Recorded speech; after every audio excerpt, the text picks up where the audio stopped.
get started, please. Okay, so welcome everyone. It's a pleasure to have Gopi here. Gopi Meenakshisundaram, I should say, we call him Gopi.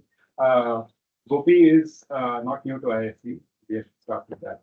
So he is an alum. He finished his masters from IISc, working on graphics at those times.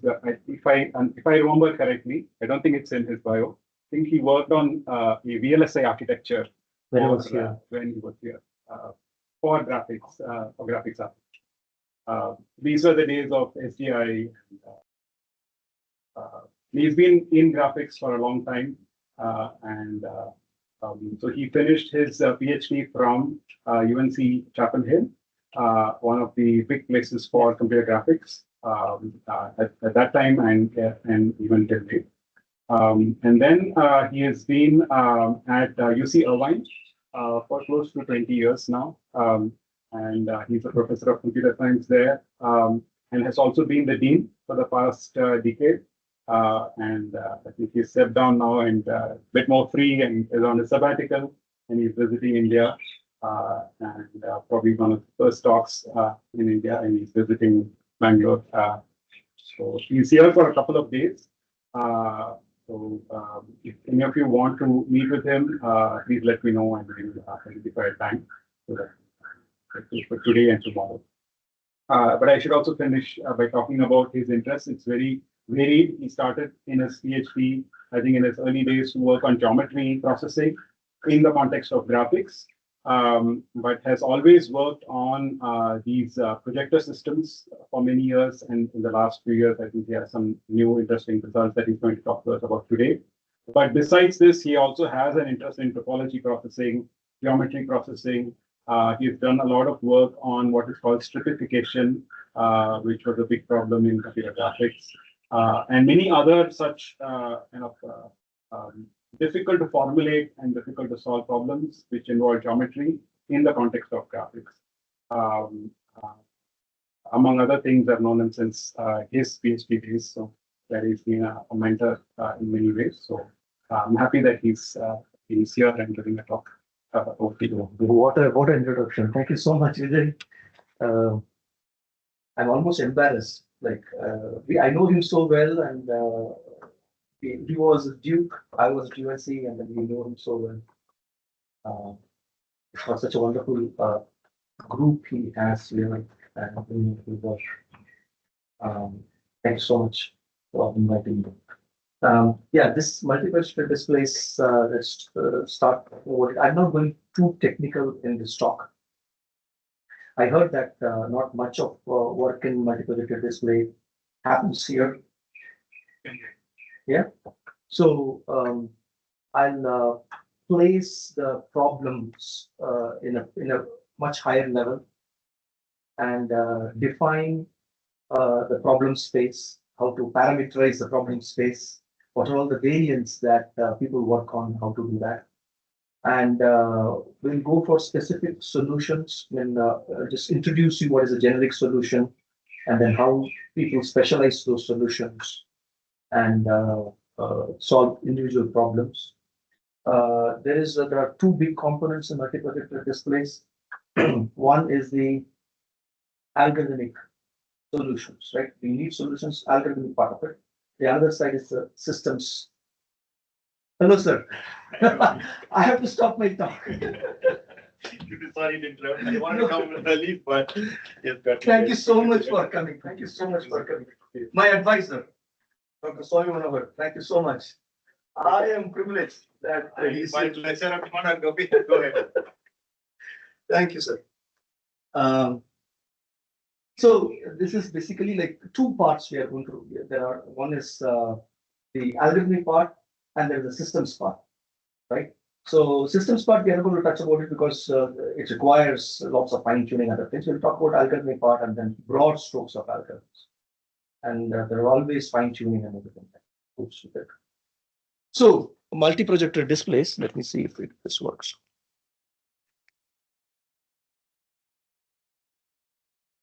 Let me see. This is on.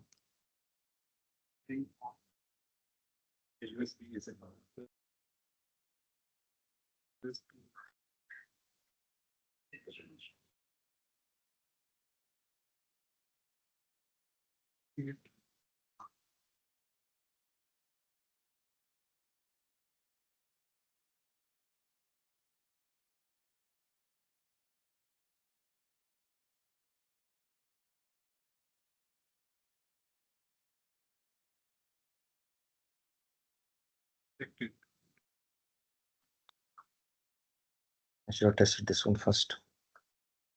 Okay, let me go with this one. Oh, it's working, yeah. Okay.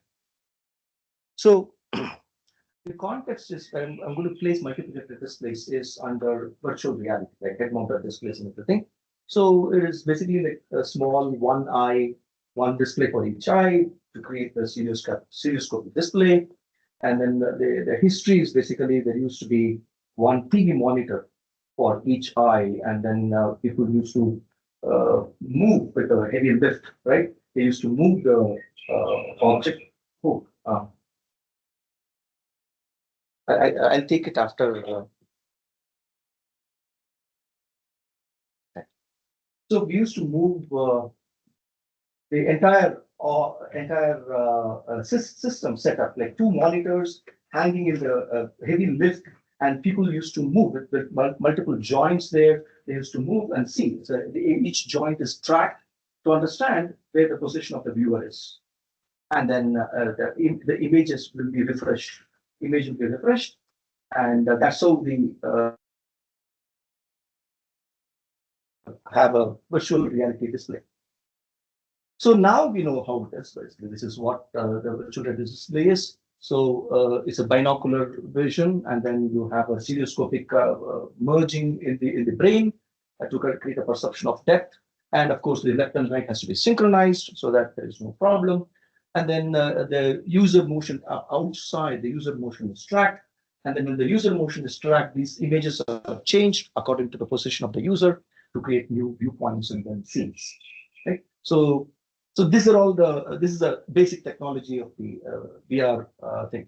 So interaction you can have with handheld things, and then very beautiful work is going on with simulations, training, and then personal training, security training, firefighters, all sorts of training that goes on with this one head-mounted displays.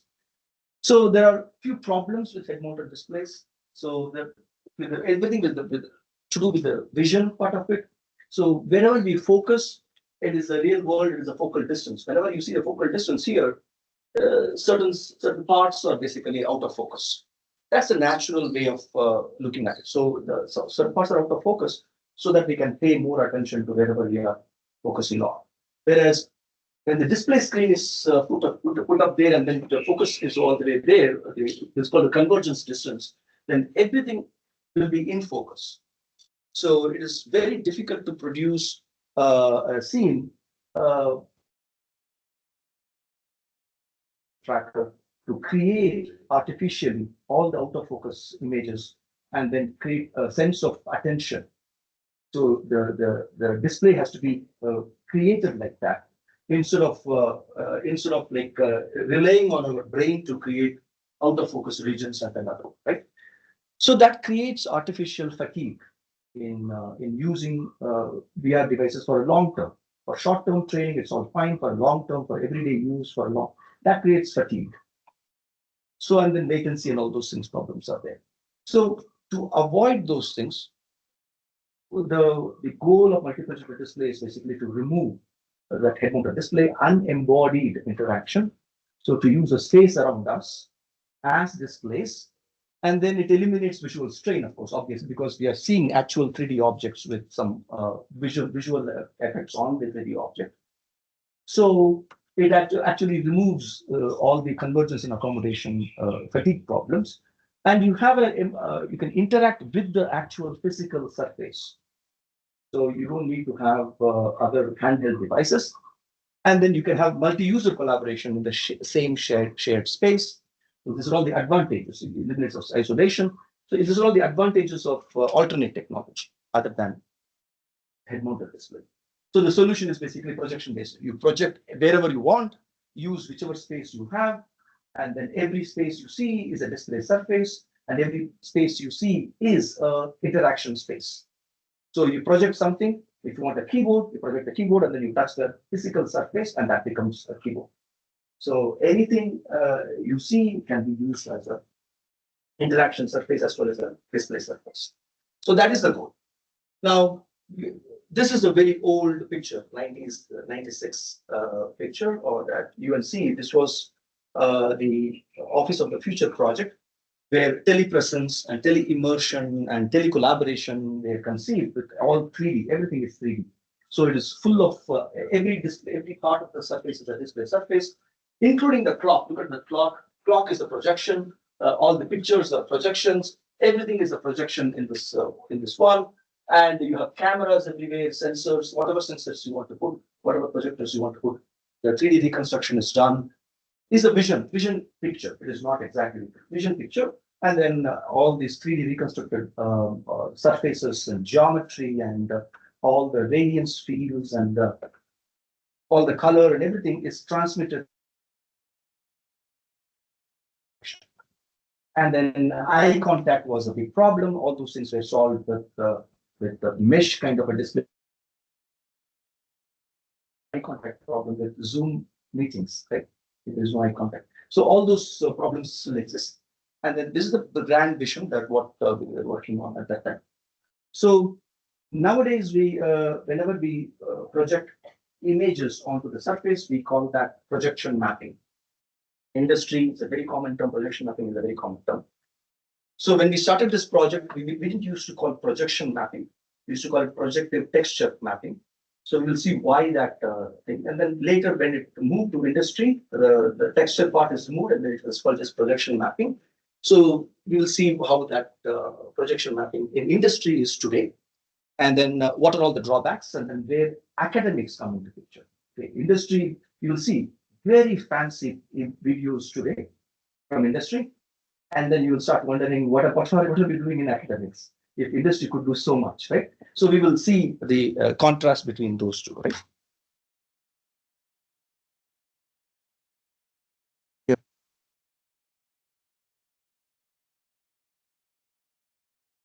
One thing I want to the first kind of everything you see is real.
Okay, so this is the industry's version of what projection mapping is. You'll clearly see that, okay, you'll be wondering, if everything is done like this, what more can we do, right? There is or everything masks the complexity. Whatever you're seeing here, there is so much manpower goes inside, and we'll see the differences, right? This industry side, large projects that may take months to put together, and there's absolutely no automation except few tools that they pixel to pixel, they will change the values and then move it and things like that. Okay. So whereas what research happens is research will enable quick system building with automation. In 5 minutes, 10 minutes, or even an hour, can you put up a large system which is repeatable with different applications and those kind of stuff. So that is the academia side. That's the research that we do. Since many projects are manual, they may not even need cameras to look feedback as a feedback loop. People look at it, it's a large project, right? People look at it and then modify a pixel in the tool, and then the projection changes over there. Is it good? It's good. Will it work? Or cameras. Humans are basically correcting everything. Whereas we want someone who is not an expert in this one come in and then press a button, and then everything should get calibrated. That's what we want, right? Automation using cameras integral to academic projection mapping projects. So here, this is the most important thing. Focus on content. Okay, they don't care about technology. They want some flashy stuff, right? So focus on the content is the king, and technology is the background, right? So research-wise, hire people for content, right? So any content you can put, content can change. So that's why we can put even a Microsoft Word on this display, or you can do anything else on the display. So the content is basically changeable. So is the focus on content in industry primarily because it's for advertisements, for applications, right? The advertisements and events and shows, and those are the things, right? And but I saw some visuals there where the application was not entertainment or advertisement. physical. With more interaction with the system. There Yeah. was some UI. So many things are single projection systems. So you don't need multi-projector for that. So if you have a personal interaction, single projector is perfectly fine. So we'll see that actually. We'll see the differences between the. Yeah. So are you saying that all of this already exists in academic research? Yeah, this is what we focus on. I'll give you the parameterization of the Because my space. question was if it was already exists and why weren't the industry using it? Well, they are using it, but okay, there is always a push and pull, right? If you're in academic industry, you know that okay, how much money am I going to get from my boss, right? Oh, you can do it in 5 minutes. Oh, I'm getting money for doing it in like a month. That is the funding that is need to have.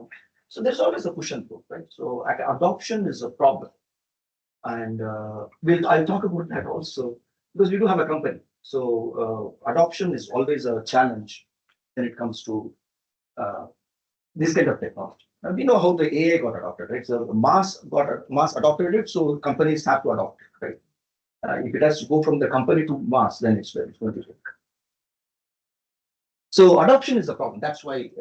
So I'll tell you where industry works and then where we work in a pictorial representation in a few minutes. So you'll see that the accuracy, fast-moving visuals where error is completely acceptable. So if somebody is projecting on a Sydney Opera House, you don't know if one pixel is wrong or right, right? Whereas we are looking at in the research side, you work environments. Work environments is basically if you have a large display with multiple projectors, you're actually working with Microsoft Word. When you're typing in characters and letters and alphabets, they have to accurately match with one project on the align. A straight line, if you draw, it has to align. So the error is subpixel error accuracy, subpixel accuracy. So it is a stable, accurate imagery. There is no tolerance to error. And fixed systems with repeatable and same application. If you build a system for one particular application, it's fixed one. And then there we are looking for flexible systems. We separate modularly our technology side and the content side, so that you can put any content you want and the technology remains the same. So we flexible systems. And even single projector system with attractive content is acceptable for them. Whereas in our case, we almost have multiple projectors. When you have user interfaces, single projector, that is the focus. Single projector is fine in many cases. Whereas if you go for work environments, then multiple projectors are required. For example, if you have a tabletop object, a circular object like this, and the entire object surface you need to interact with, you need to have multiple projectors projecting from outside to merge the images. So these are all the fundamental differences between the academia and industry. And I'll also tell you which parts industry can skip and go from one mapping to another mapping just with simple manpower. They don't need technology that goes from to make it more robust. They don't need that. Okay, so the basic multi-projector systems will have these components. You have a display surface, obviously. Oh, okay. I'll take this one too. I'll empty this so that there's not a problem. So you have display surface, you have cameras to see the display surface, you have multiple projectors to illuminate the surface, and this one is the systems side of it. So image generation, computation, communication, interaction devices, whatever the rest of the things that you want, I mean, to build the system. This is a very important component, but we are not going to discuss too much about it. Okay. So these are the basic, all academic research in building projection displays will have these four components. Okay. And then we will tweak all the problem statements will be in one or more of these components, and then we'll solve the problem. That's how academic research has progressed over past quarter century. So this is the pictorial representation. You have a display surface. I've shown it flat here. This can be of any geometry, right?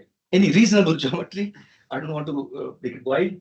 Reasonable geometry, and it has a reasonable illumination properties. For example, diffuse surface. We don't want a specular surface. That kind of properties. And typically continuous. If it is split, then when you project it, you need to manage that split. So typically a continuous surface. So there are properties that you can, or this display surface could be cylindrical. You can make use of the geometry properties to calibrate your system more efficiently, or cylindrical or dome structures or swept surface, and you can assign properties to the display surface, or it could be any arbitrary surface where their curvature matters in terms of reflection properties. All those the added complexities you can introduce to the display surface. I've shown only one camera. Obviously, you can have many cameras, right? And then it can see from the back. If it is in the back projection surface, it can see from the front. It doesn't matter. And then you have multiple projectors, and each projector is driven by multiple, of course, client machines, or it could be just one machine giving it to all the clients.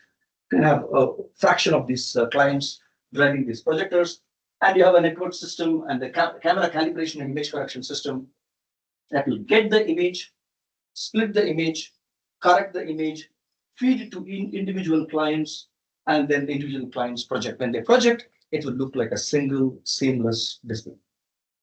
So typically that is the architecture. Okay? There will be some small minor variations, but that's okay. The whole overall goal is to have a single seamless display. That is the goal. Whatever you have to put the components in to get that, achieve that, you can. Okay? Does this camera also get the geometry of the display? Yes. Camera and projectors are used to get the geometry. So Projector get to, because projector is projecting. Yeah. It's not sensing. yeah, so camera is used, first of all, camera and projectors are used to calibrate the display surface, because it is typically surface geometry is extracted using stereo techniques. So if you have a stereo technique, you need to have a correspondence between two cameras. What is the point that it sees in both cameras? So you need to have correspondence points. So correspondence point is easily can be given by projecting one pixel or by the projector on the display surface, and then you can get the correspondence easily. So both projectors and cameras are used in calibrating the display surface. Typically pre-compute the geometry of whatever surface, right? There are, okay, that's a very good question. Not all projects need display surface geometry computation. And if you want it to be extremely flexible, for example, dynamic surface mapping, or I'll see certain examples, there display surface geometry extraction is very important. And if it is there are, for example, if it's a planar surface, right? The orientation, other things, you don't need to worry about it because there is homography, you can do it, you don't need to know the display surface geometry. Even certain geometries you don't need to calculate. I'll give you an example. I'll give you examples where geometry of the surface need not be calculated, and there are examples where it has to be. Okay. So this is the space of problem space. So for a display surface, you can have variety of variations in the display surface. The planar surface, special surfaces, it could be arbitrary surface. 3D geometry is known a priori, or you want to calculate it on the fly. It could be a static display surface or a rigid motion, or it could be a deformable, like a flag, waving flag, or it can be stretchable. The flags usually are not stretchable. You can have a T-shirt, which is stretchable T-shirt, how the display should change. So those kind of variations can be had. And then the color properties, whether it is a white color or a diffuse color or specular, or how do you compensate for a color when you project a new image on it. There's a color science that behind that. Or placement of display surface. What kind of display surface it is? Is it basically along the walls you want to display, or is it a tabletop display you want to display around the object? So it's called outside. Inside looking out is basically you're displaying around the wall, and then outside looking is in display. The placement visualization is basically on the tabletop display. So these are all the just the terms that we use: inside looking out, outside looking in. And is it a front projection or a back projection? So front projection, back projection, it changes the reflection properties, how much light the user sees, depending on where the light is coming from. There should be the camera placement. The camera has enough light that you can see to compensate. For example, if you have a back projection, projector is going through the back, like projecting the back, and the user is on the other side. The whole idea behind a projection surface like that is to pass this light through as much as possible, right? So the camera also has to see what is being projected for a feedback loop.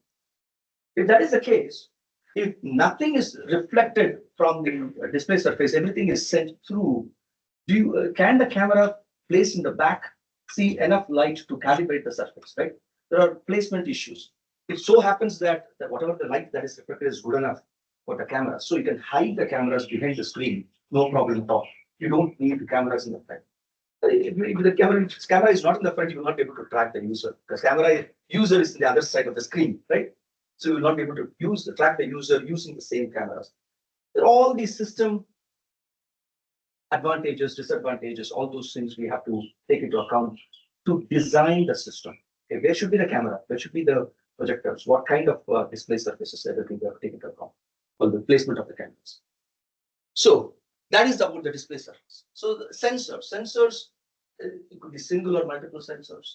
What kind of sensors? It is a camera, or it could be RGBD depth sensor, like a Kinect depth sensor. And if it is color and the depth already registered, geometry calibration. Do we know the intrinsic and extrinsic properties of the camera or the display? Intrinsic means focal length, number of pixels, and the pixel width. All those things that doesn't change when you take the camera from one place to another place. That's intrinsic properties. Extrinsic properties are basically position and orientation. Those are the extrinsic properties of the camera. So intrinsic also includes lens distortion. If you have a lens, actually it can distort, and the distortion parameters they don't change when you move the camera, right? So anything that doesn't change when you move the camera, they're all intrinsic properties. So do you know them to reconstruct or calibrate them properly? Do you know them or you don't know them? Extrinsic properties. And then color properties. Color properties is basically usually when you have multiple projectors, camera looks at a particular color and then tells that, hey, this color is like red is You can say that, but 255 red 255 doesn't mean the same for different devices. What camera says as red 255, green 0 and blue 0 is different from what one projector says things red 255, green 0, or whatever the other projector thinks. So every device will have their own interpretation. What is red? So we have to, when multiple projectors are used, when the multiple cameras are used, you have to calibrate all these colors in a uniform space. Right? So that is the challenge. So do we converting this RGB to this XYZ is the standard space we convert the color, whatever the device specific color to standard space, XYZ space. CIE. CIE XYZ, CIE XYZ space. And with respect to projectors, of course, similar thing is a single or a multiple projector. Do you have what kind of lens do you have? Similar to this fisheye lens, projectors can also have different kinds of lens. There is long throw projectors, ultra long throw projectors. Everything is changing the lens, and you're projecting a huge projector with humongous luminance and brightness. And if you keep it very, very far, you can still light up the entire building, right? So you wouldn't even know where the projectors are, but if you light up from all the sound and light shows, right? So all the things that they're doing, tourism and Sydney thing, whatever they do, I showed you there. Projectors are very far, right? So they have an ultra long throw lens to create that imagery, exact imagery into that, right? And then short throw lenses and ultra short throw lenses are also there. That is used for all this kind of a display. You have an ultra short throw lens projector right over there, instead of over there, right over here, and it will project like this. So I'm walking in front, you see my shadow. With ultra short throw lens, the space of shadow can be very, very limited. You can walk through, you can still see there is no shadow on this one. So for use those are that kind of applications, the lens matters, lens changes. So when the lens change, all the calibration parameters and everything will change. Okay. So then you have image overlaps. Image overlap, multiple projectors you are doing, you have image overlaps. There is a rectangular overlap or arbitrary overlap. And then again, the intrinsic and the extrinsic parameters of the projectors. And then color properties are two color properties. One is luminance and another one is chrominance. Luminance is the brightness. Chrominance is, I'm sure everyone has seen the color gamut, two-dimensional color gamut. It's a triangle, everywhere you see triangle over there. That is two-dimensional entity. And then so along with the brightness as well as the two-dimensional coordinate, which is called the chrominance, brightness is called luminance, together is a three-dimensional parameter. Color is a three-dimensional entity. Right? So how do you manage multiple colors? So these are all the variations in the projectors, cameras, display surface. In other than over this, there is another parameter, rendering. Whether the user is tracked, whether you're rendering it is a view-dependent manner or your view-independent manner as a wallpapering. So we are used to wallpapering. Like you take a very beautiful picture and then you wallpaper it. It is not right, correct with respect to any single viewpoint, but everyone is happy with it, right? So there's a wallpapering method. There you can put some space between the user and the display technology. They put some space. You can make it modular if you don't care about the user. So that is the wallpapering of the image. That requires much, much more work. We may think that, oh, we don't have the user and we can always do wallpapering. That requires much more work. That is called the parameterization, map behind parameterization. Right? You know how a dome sphere is parameterized, r theta, right? Theta phi parameterization. How do you map an image onto a sphere? Or how do you map an image onto a cylinder? So the parameterization is there, right? Similarly, for arbitrary surface, the parameterization comes into picture, and that's what wallpapering, most of the research in wallpapering goes into. Parameterization research. And the interaction, do you want a touch screen or whatever, that interaction is also another parameter. So that is your problem space in projection-based systems. Any question? What is view-dependent rendering again? View-dependent rendering is if the user is moving and the image content is based on the user's viewpoint.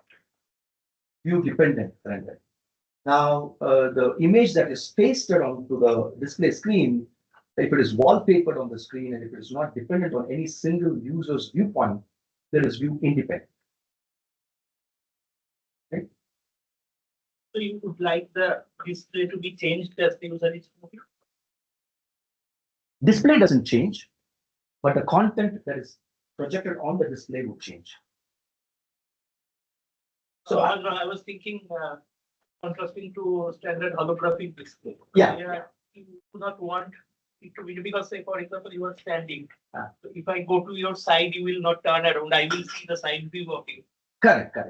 And that rendering part of it, that is basically the content based. The rendering part is basically dictates what is the image that you want to project. You don't want to change the display surface. You will not change the positions of the camera. You will not change the positions of the projectors. Everything is static. But what you see on the display will change depending on how the user moves.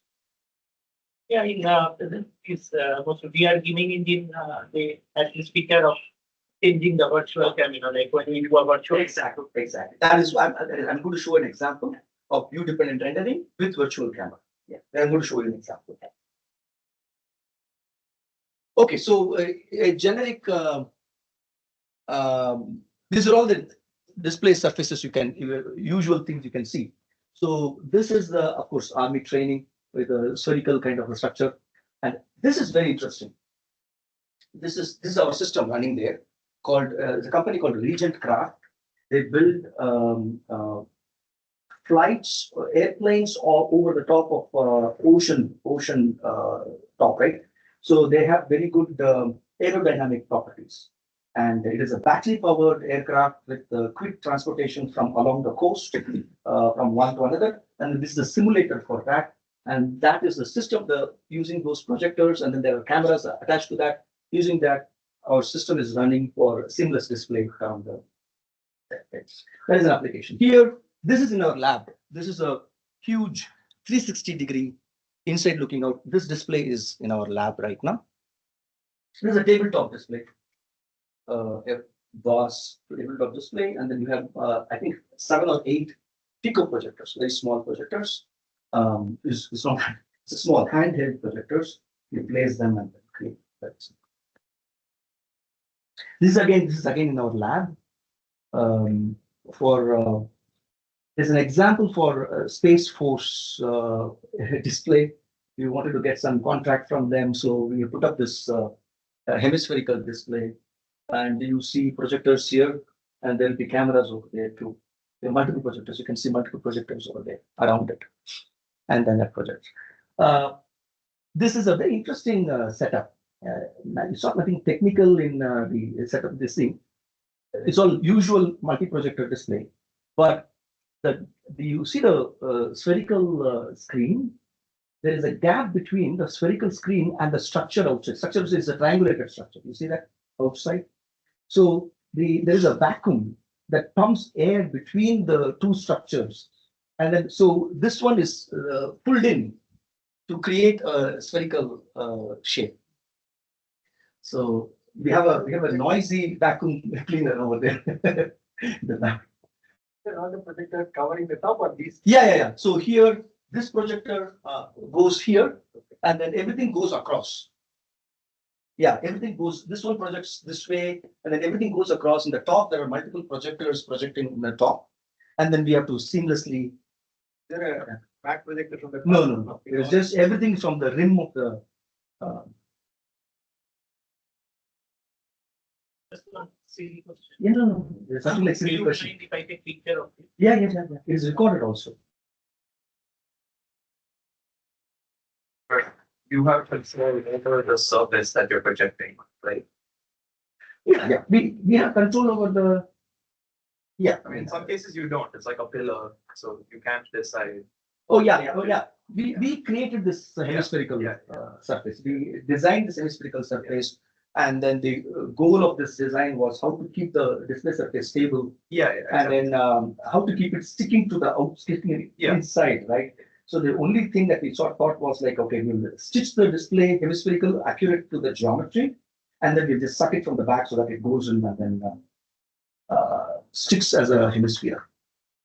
Got like a 10 feet dia. It is 10 feet high, yeah, it's a 10 feet high. It's similar to a dome kind of display. It's a display, and yeah, it is not a solid material. In the sense that it is a flexible material. You will keep it not flexible by making it rigid. So the packing is all very easy. You just fold everything, put it in a bag, and then move the structure. Outside structure has to be folded, and then it's also carried in a bag. It's heavy, but it can be carried in a bag. But the display surface itself is just your suitcase. You just take it. Okay, so this is another display with the say 120 degrees. This one is like a 15 feet across. Can you imagine how many projectors are lighting this place? This display? You shouldn't be able to see the seams, right? Yeah, you shouldn't be able to see the seams. That's the whole. Four. I think I see 15. 15. Yeah, I'm seeing seams. Yeah. So now you can see. So top 4 and then the bottom 4. And this is a 2 projector overlap here. And that is a 4 projector overlap. And then everything you can see the brightness variation with 2 projector overlap. So making this image like this is the goal of the entire multi-projector system. You shouldn't be able to see, know, or calculate how many projectors are illuminating the circuit. That's the goal. I mean, what are the factors you consider when you decide the number of projectors? Coverage of the space. What kind of to the extent that There must be items or illuminance. Like say, for example, here there is only 1 projector, Correct. but I can put 2 projectors and I can get more bright. correct, exactly. That's absolutely right. So if you want to talk about brightness, the first factor we talk about is the cost of the product. Okay, so if you want double the brightness, you can buy 1 projector that has double the brightness, but the cost is 4 times. It is quadratically increasing based on the brightness. Instead, you buy 2 projectors, overlapping projectors, you get the double the brightness. And of course, the back algorithms should be like good enough to manage those. And there are disadvantages of completely stacking. We call that stacking projectors. Here we call it overlapping projectors. Overlapping is basically the small part is overlapping, but you really want to increase the brightness of the entire display. We stack projectors one over the other. And that's it. Images will be stacked, not the projectors. One's projector stacked with another projector image. Together, the brightness will be. And use similar orientation for all No. projectors? You can have any arbitrary orientation. That is the whole purpose of this whole research is you don't want any manual adjustment of I want to place it here with 1 pixel up, 1 pixel down. You don't want anything. You can arbitrarily place wherever you want as long as it's on the display surface wherever you want to illuminate. And that's it. And coverage is there. How do you talk about the pixel resolution? Obviously, distance of viewing and all of that, right? Yeah. So in the spec, you will say this is the surface area, this is the display resolution from a certain distance, and this is the brightness. Correct. So the display resolution is perception based. We calculate, we ask the clients, we have a formula, basically, way of doing it. What is the distance from which the viewers will look at it? Are they going to go close and then interact with the display or not? And then based on that, we will recommend you need this close projector. If that is close, if you put the projector so close, automatically you have to increase the number of projectors. So brightness, resolution, coverage, all those parameters are into the picture when we decide on the number of projectors and placement.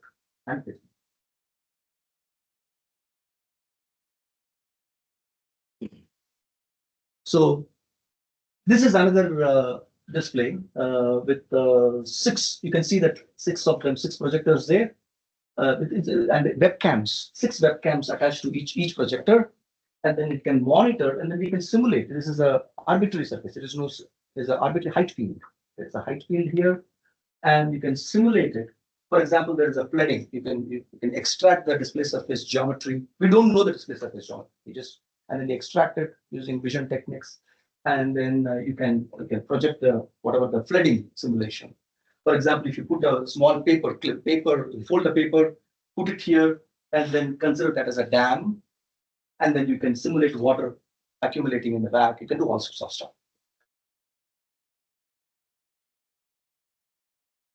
Okay, so now let us go for the basic rendering technique, and then there is a view-dependent rendering. This is one of the earliest techniques that we used in mid 90s and late 90s, and after this, slowly the algorithms and other things, they evolved. This is very simple and very effective. So let's see what the situation is. Now, we saw the different parameterization of the problem space, right? So you have a display surface, sensors, and all those things. Let's see. So you have the position and orientation of one of the projector is known. You have one projector, and that position orientation is known. In other words, it is calibrated. It's calibrated. And let's say there is one user. User's point of view is known and tracked. So we are going to go for view dependent rendering. Okay? The user's position is tracked. They're going to go for that. And then the display surface geometry is known. Okay. In other words, in this problem, everything is known. Okay, that's the basic problem that we are trying to solve. And then the 3D content to be visualized is also known. Okay, everything is known. Now you want to have a real-time projection mapping, or whatever the user, whatever he has to see out of this 3D content when the user moves, you should be able to see on the display surface. Clear? This 3D content is visual content, right? We don't have that content. Real, and projector is real, and the user is real. The 3D content is virtual, and but the user will be seeing that virtual content from different points of view. That's the whole problem statement. Now, since everything is known, you take all this information and then model it in your simulator. Okay, very simple. So what you do is you have a 3D model, and then you have a 3D display surface geometry is modeled into the simulator, and you have a position of the projector. Everything is modeled. Okay. Then in your simulator, in the virtual world, you just remove the display surface. You don't care about the display surface. Okay. You don't care about the display surface. And then you see what should this user see from this virtual world. Okay. You use your graphics, right? You render the scene. You render the scene. And then this is the image that the user is seeing. Okay. This is the image that user has to see when the display surface is put back in.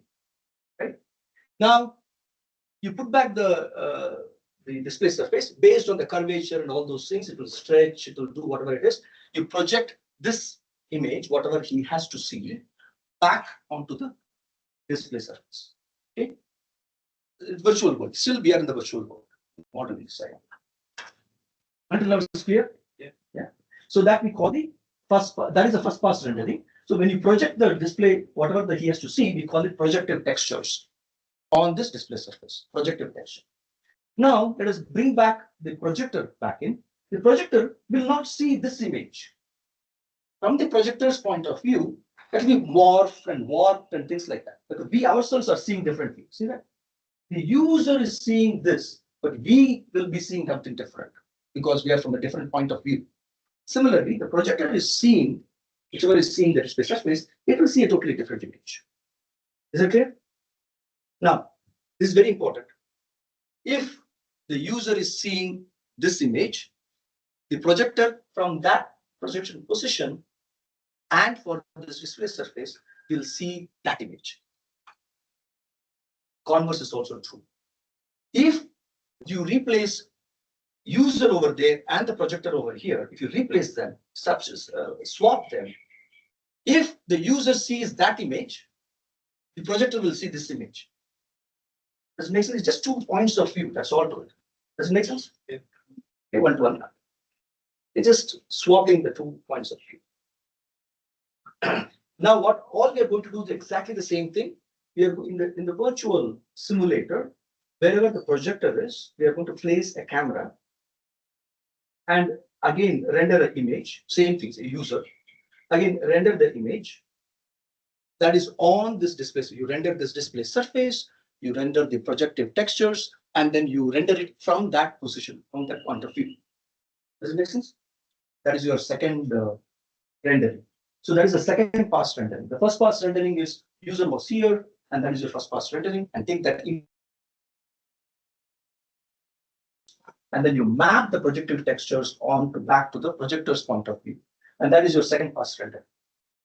Okay. And the second pass rendering, now second pass rendering is basically it ignores the 3D scene. First pass rendering ignored the after you projected textures, ignored the 3D content. I mean the display surface. The first pass ignored the 3D surface. The second pass ignores the 3D content. Right? Now that's all to it. Now we put the projector back in. We project that whatever that has been rendered in the second pass. The user here will automatically see this image. Okay? Now this is in the real world. So in the real world, you have this scene, and the projector is projecting onto the second pass image, and then the viewer is seeing whatever he is supposed to see. So is there an underlying assumption that the projector and the user have a view of the entire display surface? Yeah, this is one projector system. One projector system, and we can have multiple projectors, but there are more complicated overlapping systems, more complications there. But this is repeatable for multiple projectors. But when multiple projectors are projecting onto the surface, you will have brightness issues in the common areas. Those corrections will come later that we are not focusing on. Yeah, whatever this algorithm for single projector, you can repeat it for multiple projectors, and the multiple projectors that will cover the entire screen. Does it make sense? What if there are certain blind spots for the projector? Yeah, that's what goes for the coverage of the screen, display surface. So if you have multiple projectors that covers all the display surface wherever you want to see, that projector will take over and then it will project that scene. Again, when multiple projectors are overlapping, you have all this brightness and color issues. There's more overlapping regions that will higher brightness. All those things are there. That correction comes in a different way. Okay, we are only discussing about the geometry and the content. What is the content that they have to see? And what is the geometry? That's all we are discussing here. Okay. So what about latency compared to VR? Because here we have a very separate computer which calculates and the projector does projecting. We are very small machine that is fit into the headset. So Okay, right now the latency is so low. We don't even consider latency. I'll give you an example at the end where we do deformable surface geometry extraction and projection, or corrective projection on deformable surface. That is done in less than 30 milliseconds. So it is faster than the VR goggles are very fast. That's no doubt about it. But it is not slow to impact your perception. When you are doing this mapping, do you assume that you are converting Euclidean space to a general Riemann manifold, or you? No, everything is done in Euclidean space. And in a trivial example like this, the display surface is represented using triangular mesh in the modeling side of it. We said that, okay, all these things are modeled in a simulator, right? In the simulator, everything is a triangle mesh. It's a Euclidean space. Everything is Euclidean space. We don't need to even know the geometry for the projection purposes. For simulation purposes, yes. Is geometry agnostic as long as we have a model is geometry agnostic, right? So we are rendering it from the view of a projector's point of view. For example, I am just write A on my mobile phone. Yeah. If I project it on here, It will stretch. it will stretch. Yeah. And if it is other way around, it will contract, Yes. like these funny images with this convex Yes. convex mirror. So this projective texture will stretch on the side.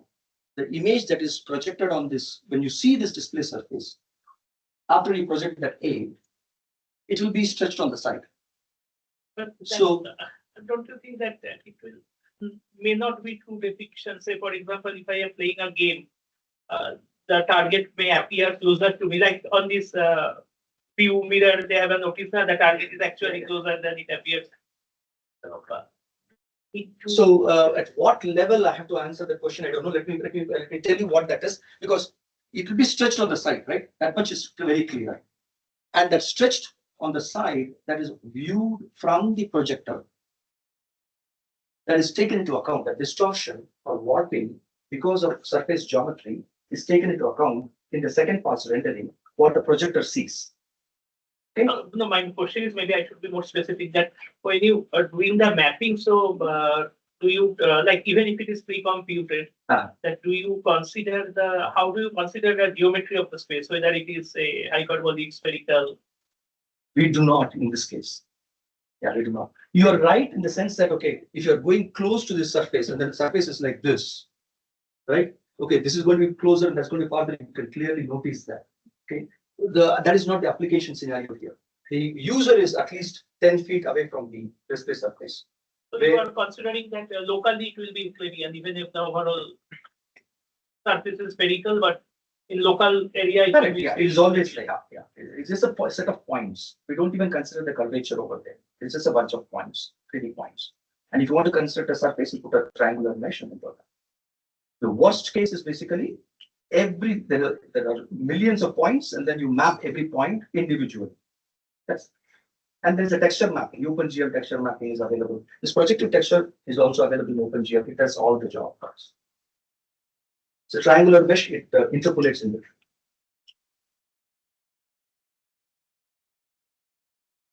Five minutes. Yeah.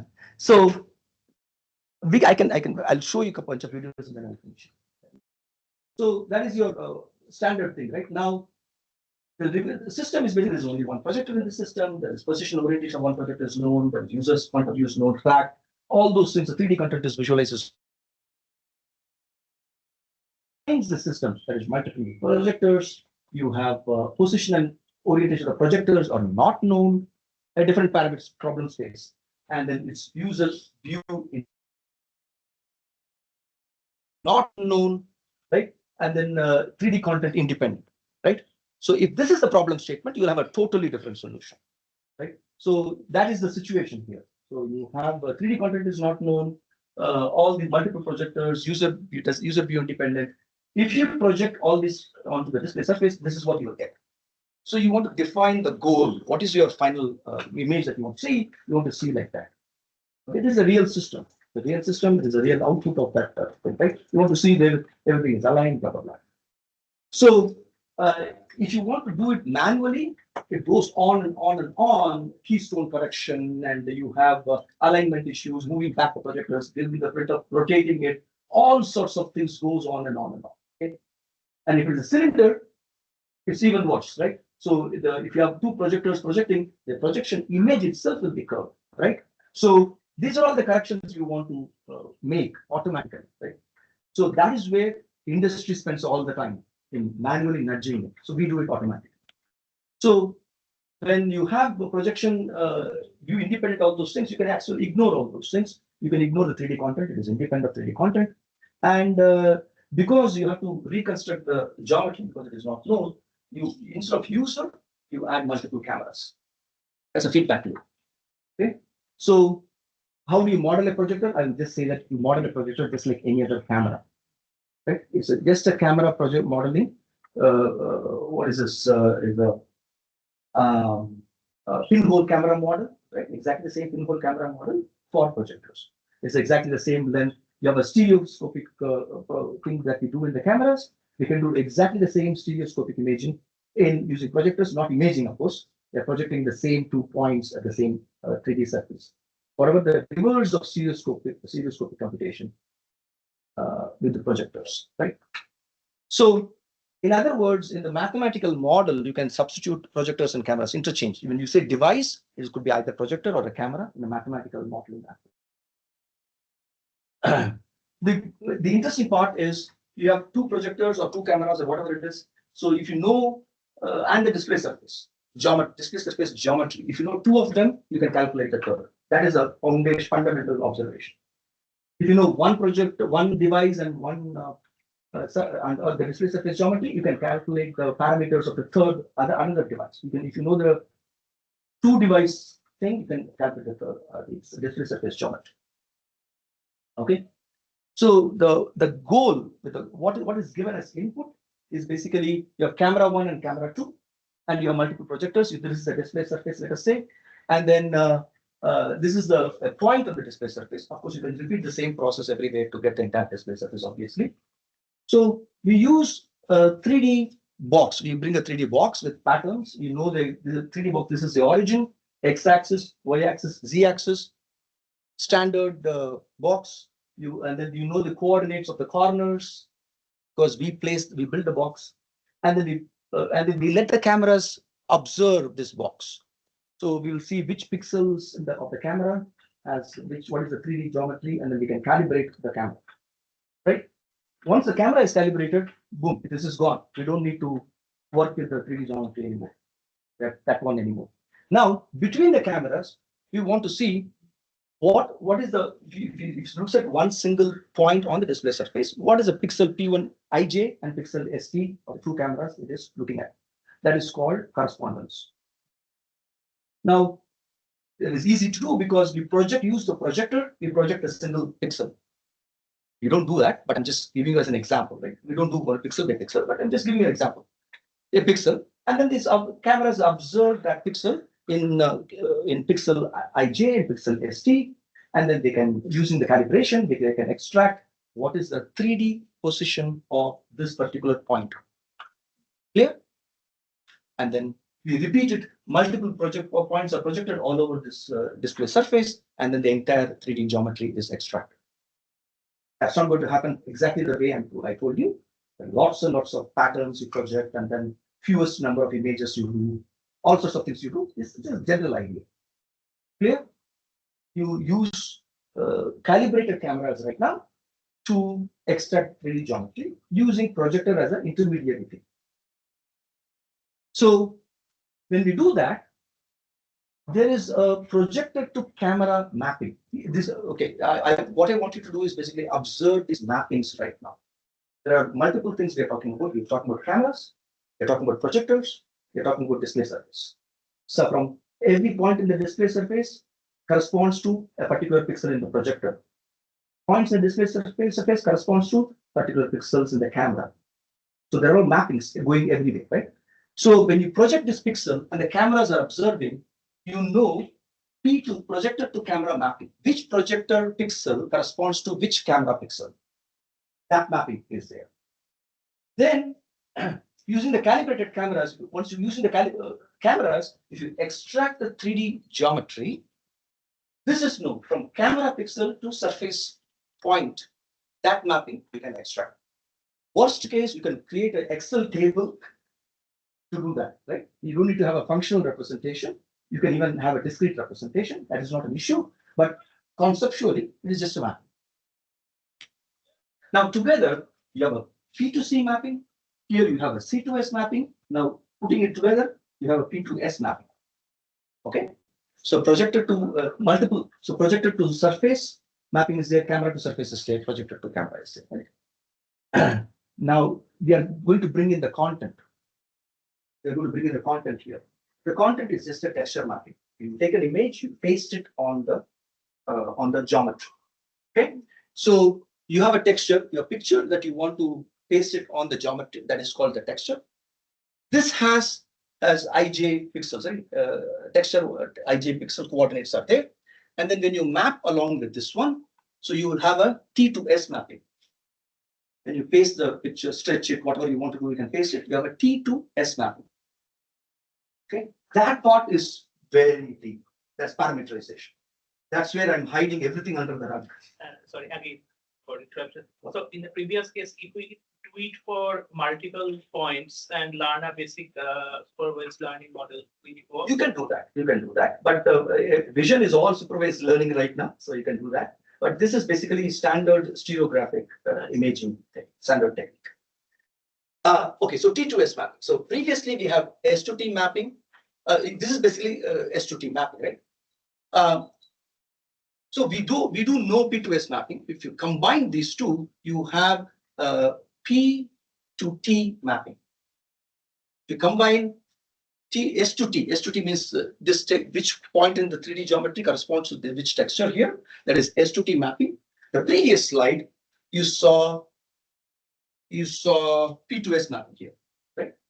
P to S mapping, is it confusing? No, Right? P to S mapping, and then combined with S to T mapping. If you combine these two things, P to S, S to T, so it is P to T. Clear? So what does it mean? Yeah. so you pre-compute S to T with some parameterization. Parameterization technique. Yeah. The parameterization technique. S to T you computed, and then now you have a P to T mapping, right? P to T mapping is the most beautiful. You don't care about the display surface geometry. You don't care about the camera. You don't care about anything, right? So the content guy gives you an image. Individual projectors know which pixel corresponds to which texture pixel. Just takes that pixel, puts it in the image, and then it just blindly projects it. Everything works out fine. Cameras don't care about cameras. Don't care about surface geometry. Nothing. Somebody gives you a picture. You want to project it very nicely like this. Use that mapping for every projector pixel. Take the pixels from the image and then synthesize an image for the projector and then project. Okay, clear? So that is the whole crux of projection map. And this is what, that is only mapping. P to T mapping is the only thing that industry does. That's why they don't care about anything. So does it look good? I will change the projector, what image I should, how to synthesize the projector image to make it look good. That's all they're doing. So everything else is academics. This is P to T manually done in industry. Somebody asked the question actually. This is exactly when you split all the processes, you know exactly where the industry is putting there.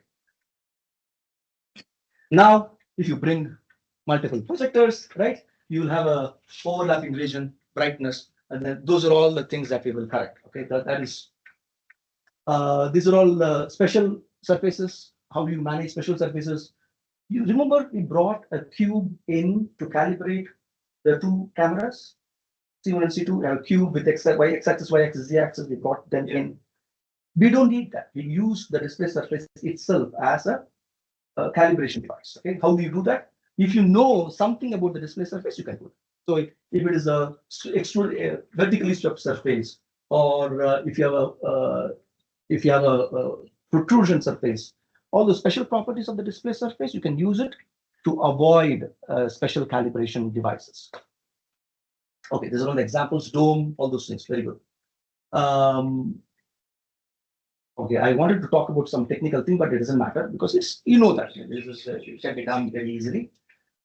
So with some extra information, you can do geometry registration, camera parameters. You can get the camera parameters without external calibration tool or something.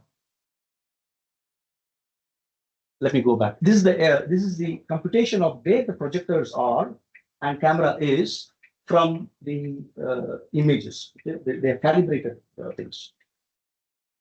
Okay, this is the color part of it. I'll briefly go through it.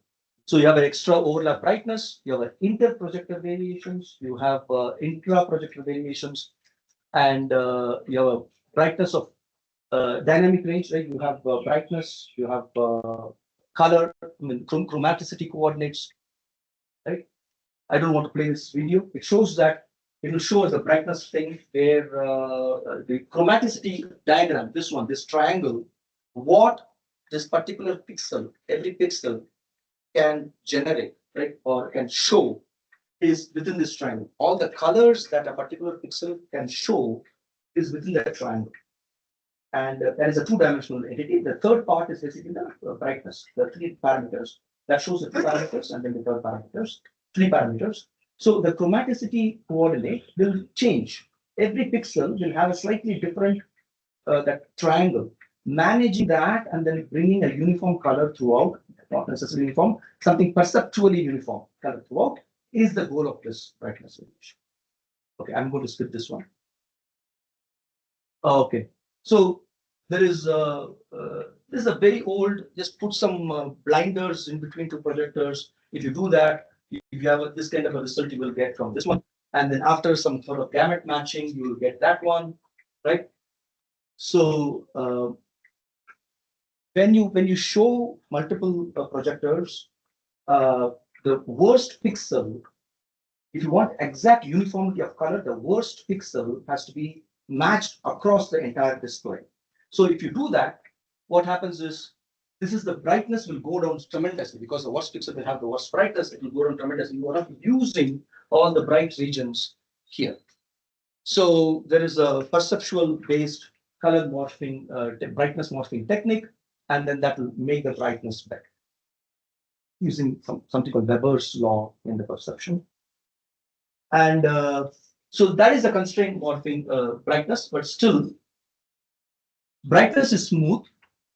Here, brightness is reasonably smooth, but the chrominance, the one parameter is good, but there are two parameters system. The chrominance part of it, it's not done properly. So why is it not happening? Because the chrominance of individual projectors, this is one projector, this is another projector, another projector. Chrominance itself is different from projector to projector. And then you have a different chrominance matching blending technique, right? So if you do that, two iterations of chrominance blending, and then you will get that level of chrominance matching. Okay. Now, chrominance matching, this is very poor. You can see that this is not actually well done, right? So the reason is after you do the chrominance blending, all those things, this is how it will be. Now we put fit a Bezier surface to make it smooth like that, and then recalculate what the projection should be to create a smooth display. And then together, they achieve the brightness correction and the chrominance correction here. Together, they can achieve good morphing, good display, seamless display. This is the original input display, and this is the one that is done after correcting for luminance and chrominance. Now you can project any image you want, and then whatever the correction that was implemented to go from this image to this image, the same correction. It is basically affine transformation. It is basically a translation and scaling. Those are the two things that we do for every pixel. The same affine transformation, if you do for every incoming image, you will get a smooth image like that. Okay, this is content independent correction. So that is what we do. Every image comes, you morph it, geometrically you morph it, and then photometrically you modify it, and then you project it. Together, when you do after the correction you project, everything will be seamless, both geometrically and photometrically. So this is a very important picture because you see the white color. White color shows up very big variations in color, and you can see that it will.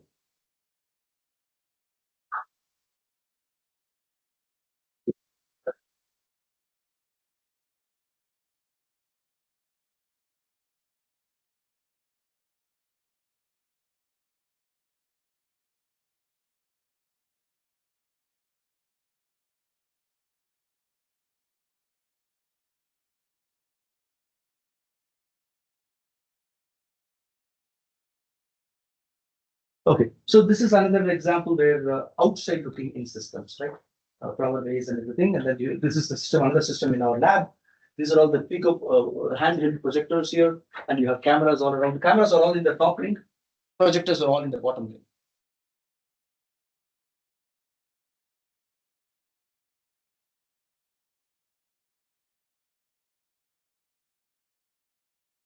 Okay. So there is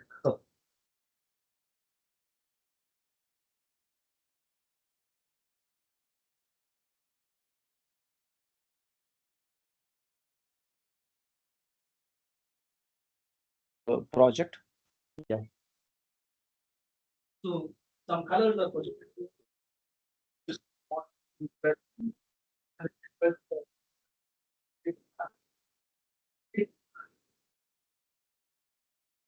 And we put it open space. So the user is drawing. The kids come and draw pictures. They don't face and all. They don't pictures.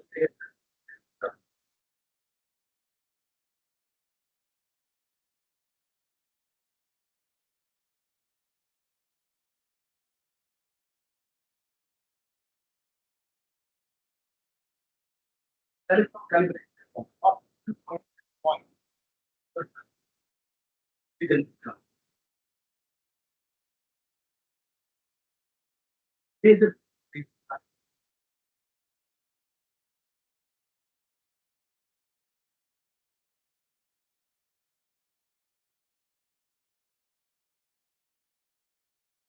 just a random short move.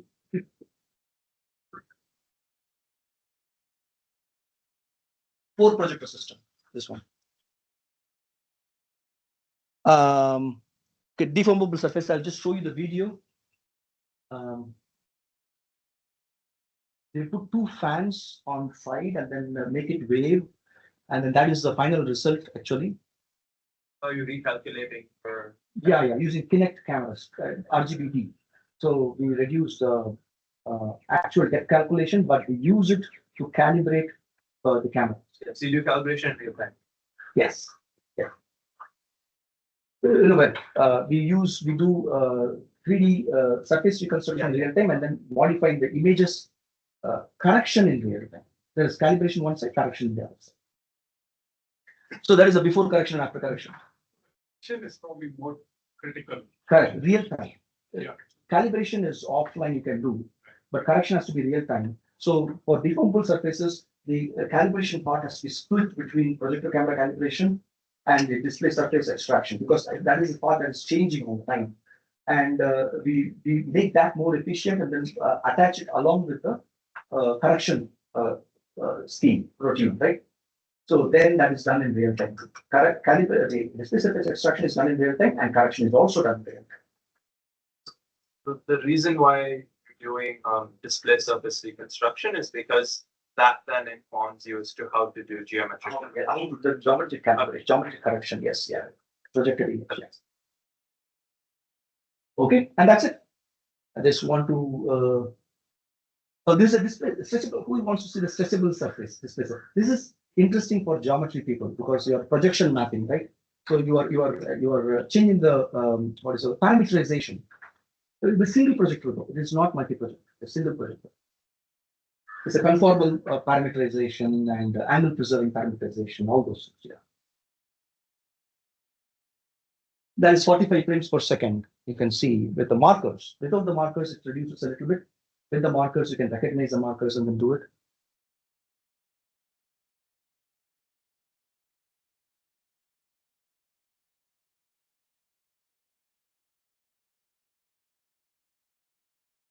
You have to see, show this, right? You have to show this.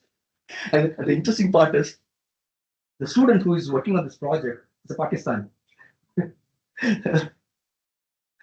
The user was handling the screen. He's a It's user. very adapted.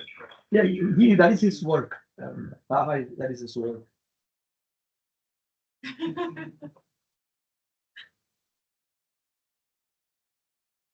A good simulator of it. He's very good, yes, yeah. And he's a very good systems builder.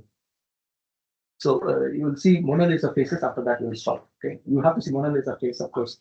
You make the Mona Lisa smile or whatever it is, right?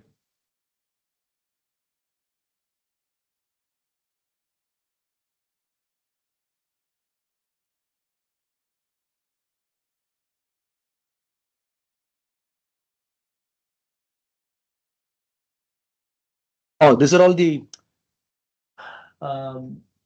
pinching, length preserving mapping. You have angle preserving mapping and all the other techniques that. Oh, the parameterization is done on stretchable materials. The